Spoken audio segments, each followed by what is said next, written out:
AP కాంగ్రెస్లో నయా జోష్. ఊహించని రేంజ్లో హస్తానికి హైప్ తీసుకొచ్చిన వైఎస్ షర్మిల.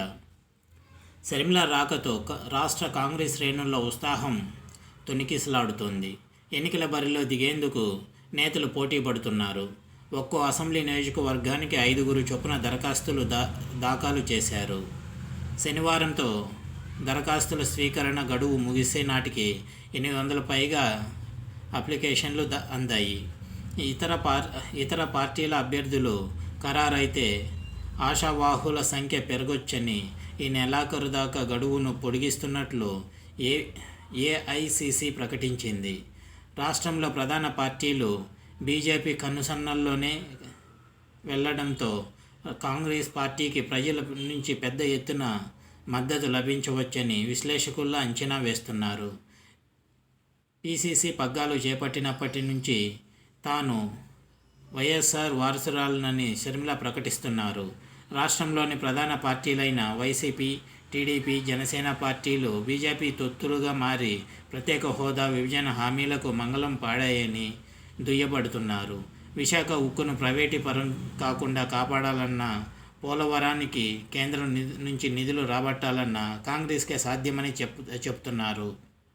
కేంద్రంలో అధికారానికి వస్తే ప్రత్యేక హోదా, విభజన హామీలపైన కాంగ్రెస్ తొలి సంతకం ఉంటుందని షర్మిల భరోసా ఇస్తున్నారు.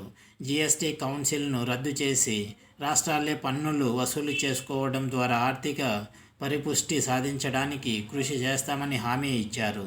నిత్యావసరాలపై జీఎస్టీ రద్దు చేస్తామంటున్నారు. పెట్రోల్, డీజిల్, వంట గ్యాస్ ధరలను నేలపైకి తెస్తామంటూ ప్రజలను ఆకట్టుకుంటున్నారు. తటస్థులను సైతం ఆలోచింపజేస్తున్నారు. షర్మిల రచ్చబండ బహిరంగ సభలకు ప్రజలు పెద్ద ఎత్తున హాజరవుతున్నారు. కాంగ్రెస్ పార్టీకి లభిస్తున్న ఆదరణ చూసి ఎన్నికల్లో పోటీ చేయడానికి నేతలు కడుతున్నారు. ఇప్పటిదాకా ఒక్కో అసెంబ్లీ, పార్లమెంటు నియోజకవర్గానికి 5 చొప్పున దరఖాస్తులు అందాయి. దరఖాస్తుల స్వీకరణ గడువు ముగిసినా రద్దీ తగ్గకపోవడంతో తుది గడువు ఫిబ్రవరి 29 వరకు పొడిగిస్తూ ఏఐసిసి నిర్ణయం తీసుకుంది.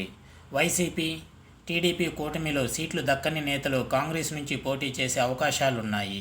ఆయా పార్టీల అభ్యర్థులు ఖరారయ్యేదాకా వేచి చూడాలని కాంగ్రెస్ అధిష్టానం భావిస్తున్నట్లు సమాచారం.